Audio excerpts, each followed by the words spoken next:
Bonjour à tous et bienvenue pour cette nouvelle vidéo. Comme d'habitude, si son contenu vous plaît, n'hésitez pas à liker, à vous abonner, à activer la petite cloche, etc. Autre précision, vous pourrez voir des photos défiler à droite de l'écran. Cet espace, c'est le vôtre. N'hésitez pas à me soumettre vos photos, vos vidéos par le biais de ma page Facebook par exemple. Je vous mets le lien en description, vous savez ce qu'il vous reste à faire. Dans ma précédente vidéo, dont je vous mets le lien en fiche, je disais chercher une Youngtimer pour réaliser un vieux rêve. Et je m'aperçois que beaucoup de gens ne sont pas forcément d'accord sur l'interprétation exacte du mot Youngtimer.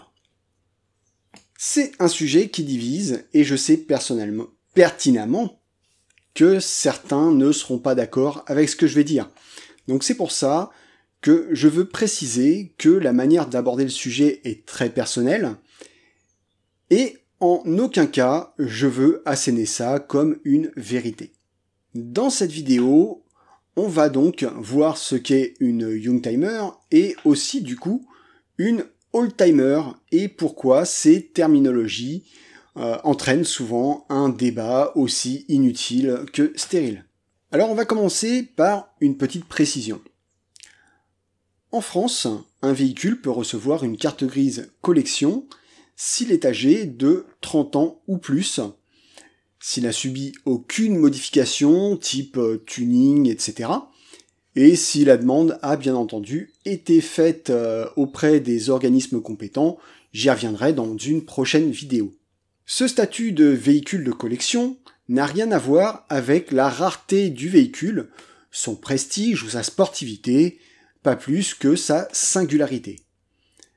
N'importe quelle voiture peut être immatriculée collection, pour peu qu'elle soit âgée de plus de 30 ans, qu'elle soit conforme à l'original, que ce soit une sportive, une citadine, une compacte, un monospace ou même un utilitaire. Maintenant que la précision est faite, on va s'attarder à l'appellation Youngtimer. Là aussi, on peut préciser que ce terme n'est régi par aucune règle stricte, du moins en France, c'est simplement une appellation courante d'un véhicule d'un certain âge. À la base, en Allemagne, on désigne par Youngtimer des véhicules qui sont plus produits, qui sont suffisamment vieux pour susciter un brin de nostalgie, on parle généralement de 20 ans, mais trop jeunes pour passer en collection, donc moins de 30 ans. On notera là aussi qu'à aucun moment on ne parle de la rareté, du prestige, de la sportivité ou de l'originalité de la voiture. Seul l'âge et l'état, qui là aussi doit être conforme à l'original, doivent être pris en compte. Seulement, c'est pas aussi simple, et je vais vous donner deux exemples. À commencer par la 206. Alors la 206, c'est une voiture qui a été produite entre 1998 et 2009, si on exclut la 206+. Donc, concrètement, on trouve aujourd'hui des 206 âgés de 23 ans et des 206 âgés de 12 ans. Alors la question qui se pose, est-ce qu'on classe la 206 dans les Youngtimer? Donc effectivement, déjà là, on voit que c'est pas simple. Un autre exemple avec son aïeul, la 205. Elle a été produite de 82 à 98, donc une sacrée durée de production. Toujours est-il que si on s'en tient à la période 91-98, elle entre bien dans la catégorie des Youngtimer.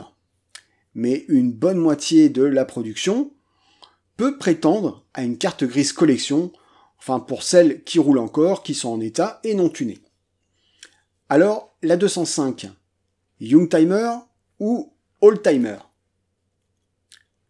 Transition d'enfer, vous l'aurez compris, les Oldtimers sont les véhicules de plus de 30 ans et on les associe souvent aux véhicules qui ont une carte grise collection.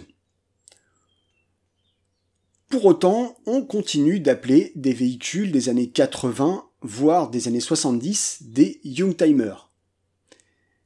Mais pourquoi? Eh bien, tout simplement parce qu'on est en France, et qu'en France, le mot Youngtimer est interprété selon le bon vouloir de chacun, et qu'en gros, c'est devenu un abus de langage. Techniquement, à l'origine, on ne parle pas de Youngtimer par rapport à un modèle en général, mais par rapport à l'âge d'un véhicule donné. En France, c'est comme bon vous semble, mais globalement, on saisit l'idée. Une Youngtimer, c'est une voiture qui suscite la nostalgie d'une époque située entre 20 ans et l'âge que vous voulez. C'est plus un mot qui évoque la nostalgie de notre jeunesse.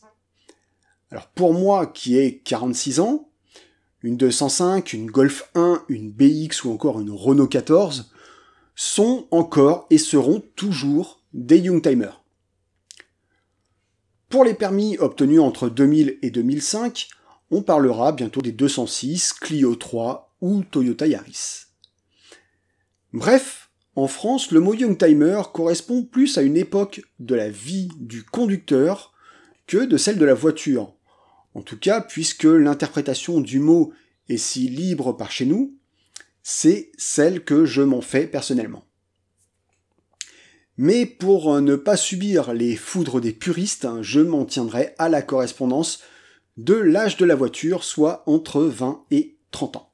Donc, quand dans ma précédente vidéo je disais chercher une Youngtimer, mais que je voulais qu'elle ait au moins 30 ans pour avoir une carte grise collection, j'aurais pu ou peut-être dû parler de oldtimer, ou plutôt de classique.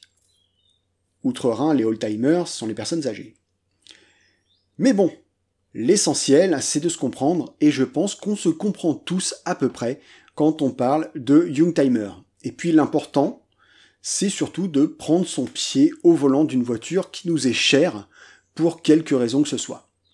Une nouvelle fois, si cette vidéo vous a plu, n'hésitez pas à laisser le petit pouce bleu de l'amour, à laisser également le petit commentaire qui va bien, les questions, les suggestions et autres, et bien entendu à vous abonner et activer la petite cloche.